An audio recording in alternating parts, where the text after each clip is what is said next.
Zach and I first met cleaning the chapel, of all places. I showed up having just rolled out of bed, and I saw him walk around the corner, and I saw blonde hair, blue eyes, rippling muscles, and he was so handsome. And I said, nope, I want nothing to do with you, because I had just broken up with my previous boyfriend, and really wanted to enjoy single life, so I turned and walked in the other direction and tried to avoid him until the end when he started playing the piano and he started playing show tunes. And how could I resist that? So I asked him about his playing, and he started talking about how he loved music and loved show tunes and had been to Broadway several times, and I obviously became very much interested, even more so than at the beginning, and wanted to get to know him better. We met while cleaning the church, actually. It was Kiersta's Saturday to come and clean the church, and after we were done cleaning, I was sort of playing on the piano in the church because we didn't have a piano where I was living at the time. And she came over and said, "Oh, you like these types of songs?" I said, "Yeah, I do," and talked for a little bit, and then she ended up inviting me to a party that she was having at her house that day, and so that's sort of where it started. As far as what she thought of me, I'm quite honestly not sure. Assume she thought I was at least worth getting to. I thought he was really handsome, and I didn't want anything to do with him. Thank heavens I changed my mind, though, and as we got talking, I just really was interested in the person that he seemed to be, and I wanted to get to know him better, and I'm very glad I did. Of course, I thought she was hot. And second off, I thought it was interesting that she was interested in some of the music that I was interested in. We talked about some Broadway musicals and other types of things, and I was like, "Oh, it sounds like she's a cool girl."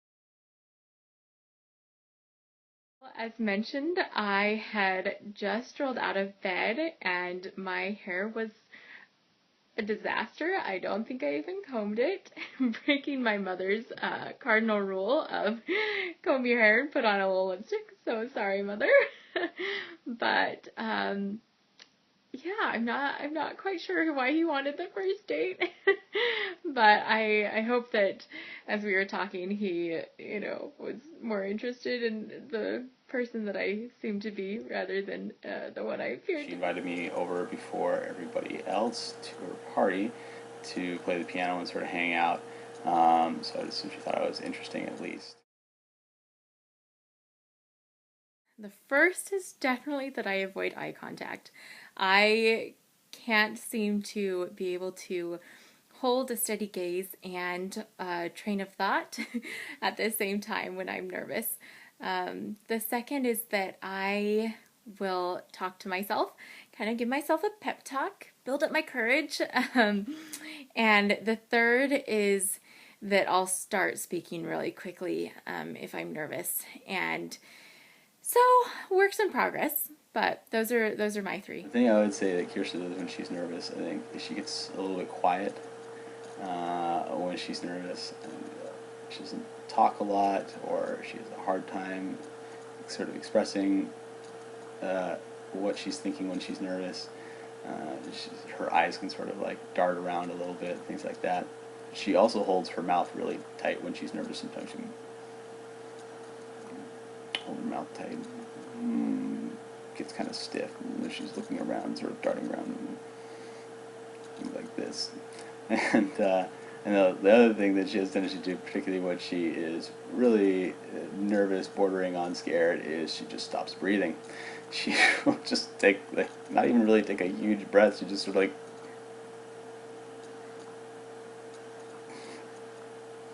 and make funny faces and won't breathe. I don't know why she doesn't like to breathe when she's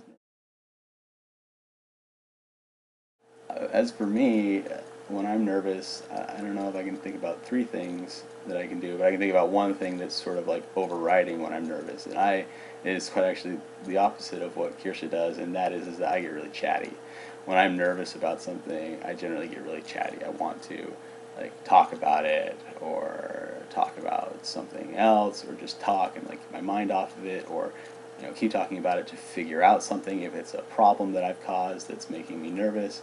I get really chatty, and I'm sort of really chatty anyways, but it gets even worse when I'm nervous, and it can get sort of a little discombobulated and frantic. So that would be the thing I would say. I mean, other things may be that I tend to, when I'm nervous, I probably get a little more jittery as well, as far as like my physical movements. And I don't know about a third thing, but I'm sure Kiersta could come up with other things. This is a difficult question, though, because Zach doesn't get nervous very easily. He's a pretty easygoing guy, and so he doesn't, it's pretty hard to make him nervous. But when he does get nervous, he definitely talks a lot. He does that anyways, but he'll kind of start to ramble and speak really quickly, and that he'll do that when he gets nervous or excited. And that's kind of the main thing. He, like I said, he doesn't get nervous very easily, but speaking quickly and rambling and repeating things is one thing that will happen when he does get nervous. We went on a cruise last summer.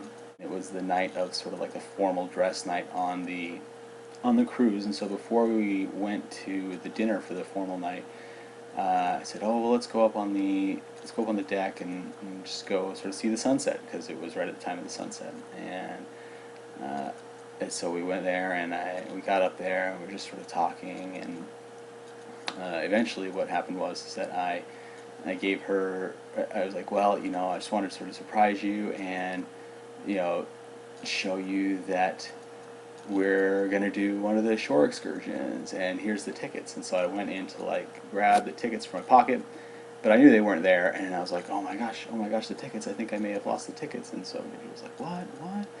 And I was like, well, it's okay actually, because I remembered this. And I pulled out the ring and proposed, said a lot of nice things to her, and she, of course, not of course, but thankfully, and said yes.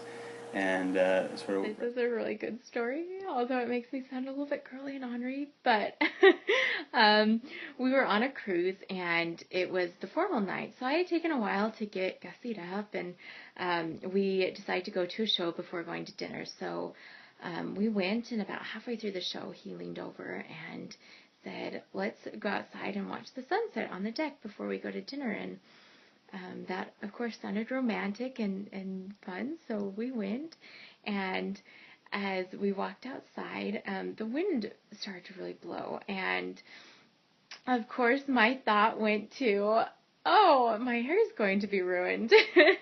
So I mentioned this, that I maybe wasn't so thrilled after all, and he said, well, let's stay out for a minute more, maybe it will die down. So we did, and walked up a little bit further, and it wasn't dying down, so I said, I think I'm going to head inside. I just don't think tonight's the night for this. And he said, no, let's go up one more deck. Maybe it will be better up there. So we walked up another deck, and it was not better up there. So I said, okay, I'm going inside. And he said, no, just wait. So I was like, okay, what's going on? So I said, I have a surprise. I booked an excursion, and I want it to be a surprise. So I brought the ticket now to show you what it is. And so I started to pat down his suit coat, and then he says, oh no, I've lost the tickets. And so in my head, I was kind of like, great, my hair's ruined and you've lost the tickets. But then he pulled out the ring box and said, but that's okay because I have this. And he got down on one knee and gave a really sweet speech that I can't remember much of because I was in shock. But it was very sweet and very romantic. How I think that he would describe our proposal. Well, he would definitely start with saying or mentioning something about how he thought I was a little bit impatient because we had discussed that, this would be happening sometime, and our definition of sometime soon seemed to to be different, because it didn't seem to be happening soon in my view. So I've been hounding him a little bit about, when it was going to happen and everything. But he would mention that he had also thoroughly convinced me that it would not be happening on the cruise. And he was pretty proud about that. And he would also say it was a little bit spontaneous, because he hadn't actually been planning on doing it on the cruise, but kind of last minute decided that was where he thought it should be done, and so he brought the ring along, and it was just very sweet and very romantic and private. It was very nice.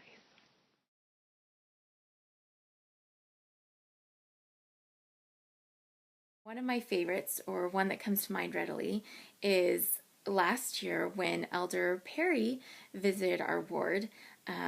He spoke to us, and then as he was coming down after the meeting, he was stopping to shake people's hands, and he stopped at Zach and commented on his pink tie and pocket square, and said something to the effect of how manly he was to dare to wear such a thing and pull it off, and Zach really liked that, and it was a fun moment. When she was dressed up, I think probably my favorite moment was that night when I proposed to her. It was a formal night, and so she was dressed up in her dress that she had used for the beauty pageant, which she has worn on one other occasion as well. But she just looked really, really pretty, and had her hair all done up, and it was just a really a great night, and she looked wonderful to match. What I think Zach's favorite memory of me dressed up is, I really, I don't know. I don't know that I even have a clue. Maybe when we were dressed up on the cruise when he proposed. I guess I'll go with that. Either, that night when I proposed, I was wearing a suit and a bow tie. The other time maybe is when we did Halloween costumes this year. We sort of did like 1920s Roaring 20s thing, and that's another time where Kiersta wore her not prom dress, but where she wore her pageant dress, and I wore sort of like a black tux with a vest and everything that I'd actually purchased at sort of like a secondhand store that was but found something that actually worked out really well, and I think looked pretty good.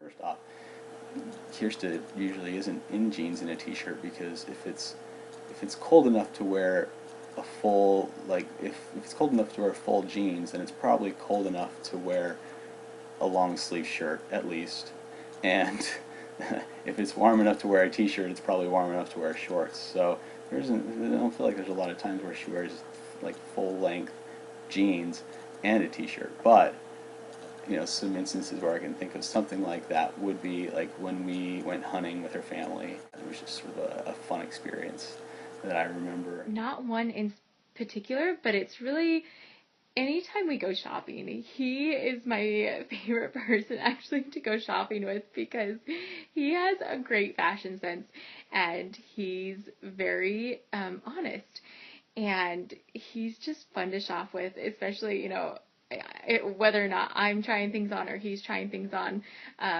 He's just very particular about, about things and how things fit, and it's fun to go shopping with him. But I do especially love any time that he's wearing jeans. He pulls off jeans very well, so he's very fashionable.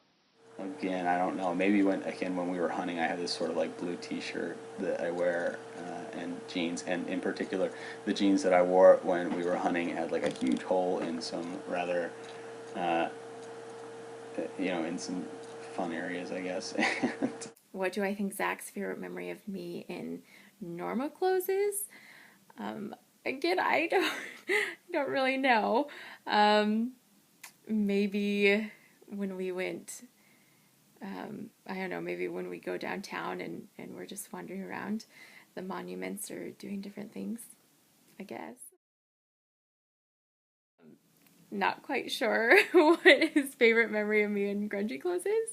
Um, Maybe when we first met. It was definitely a memorable one, at least. The day that we met, Kiersta has sort of like this neon green jacket that she has, that she wears, and these sort of like sweatpants and stuff like that, almost really sort of like thin sweatpants that she wears, and she was wearing those that day, and she looked good enough. Not a lot of people can pull that off.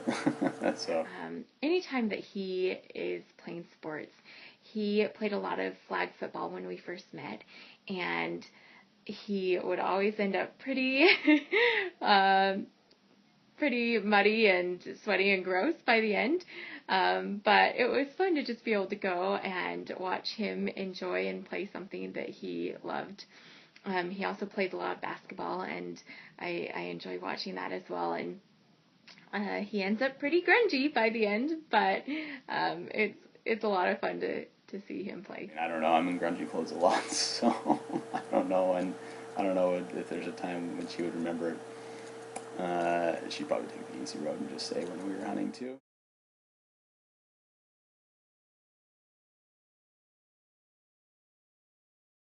I would definitely take her to China. He definitely wants to take me to Germany. And he's very excited because that's where we're going for part of our honeymoon.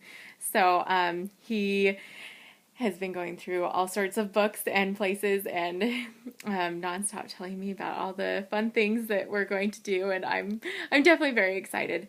He wants to take me there because that is where he lived for a while, and he also loves the people and the culture, and the reason for that is because I know she wants to go back really bad, and I would love to go with her to sort of let her show me around. I have no doubt that she would have a lot of fun, and that I would have a lot of fun, and I know she just really, really wants to go back, and so I think that'd be a lot of fun for us. What I would probably say is Germany. I would take him to China because we often argue about how great China is. He likes to tease me that it's a communist country and he never wants to go there. And I like to tease back that it's a wonderful place and I love it. And so I would just like to take him and just show him a little bit of my life, what my life was like there, and why I fell in love with the people and the culture. And I do think that he would enjoy it. I think that he just likes to tease that he doesn't want to go. We are going there, and so she's been very gracious to go to the place I want to go first for our sort of honeymoon thing that we're going to do in August. And so I'm very excited about that. And I get to show her the places that I've been, and I'm really excited about going back. So sort of similar types of reasons. Personality-wise, I just love how sort of happy Kiersta is, and she's generally trying to look on the bright side of things. And when I say something, she say, "Well, there's a good thing here, and there's it's not all bad," and this and that. And I just really love that about her. And physically, the thing I think Kiersta that I like the most, I love her eyes. When I look into her eyes, she just has really pretty eyes, and she has eyelashes that click. So it really makes fun of her for that. Because when we're sitting and watching movies, I can hear her eyelashes clicking. It's just really kind of funny. Anyways, and spiritually, I definitely love her dedication to the gospel and to sort of making sure we do the things that keep us close with the gospel spiritually. I mean, she's very good about reminding me that we need to read scriptures, that we need to pray together, and these are things that I generally do on my own as well, but have not generally done with somebody else outside of sort of like family settings. And so she's very good though about reminding me about those things, and sort of always wanting to be better within within ways that we can sort of improve ourselves and grow closer to our Heavenly Father. And so I really love that about her. Mentally, I love her determination to learn. I mean, in a school setting, she's just so very determined to learn and to do her very best, and you just see the passion that she has for the things that she's interested in biology and genetics, and I just really love that about her.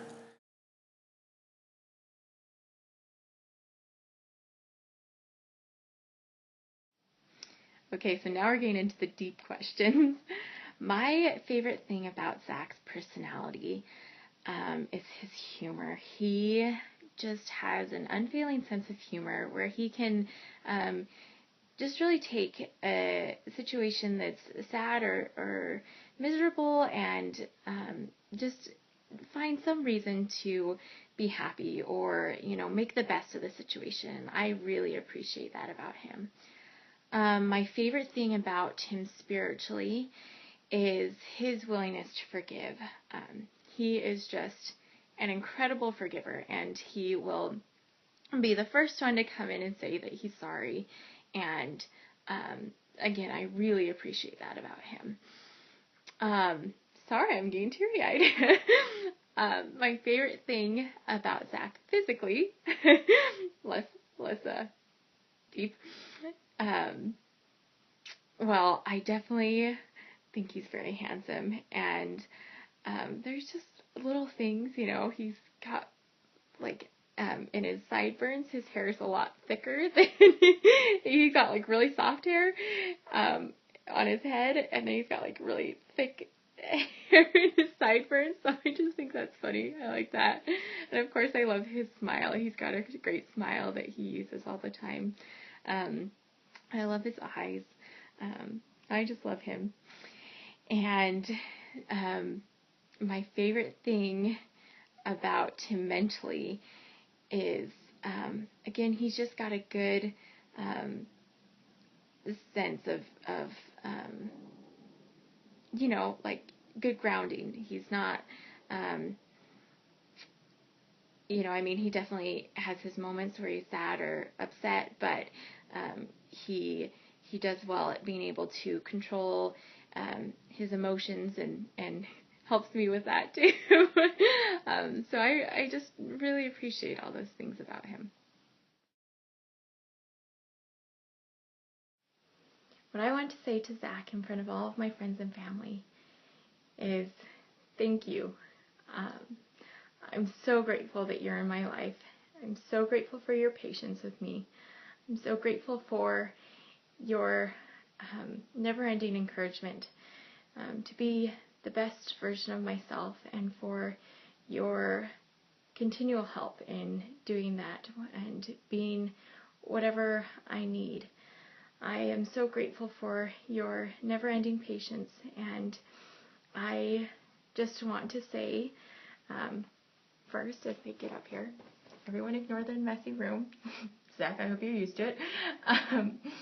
This is my OC reference. I don't have a table, but I'm getting up here, and I want to say I love you so much. I'm so grateful for you. I know it's cheesy and cliche, but I can't wait to enjoy the eternities with you and having kids and spending the rest of our lives together. I love you so very, very much, and I can't wait for the rest of our lives.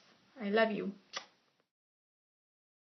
Just how much I love her, and how grateful I am that she has been willing to stick with me through this sort of long process, and to believe in me, and how much strength that gives me, and how much I am looking forward to being married to her, and to growing together, and to having a family together, and just exploring all the new and wonderful things that she exposes me to and makes me think about, and the things that hopefully I'll be able to share with her.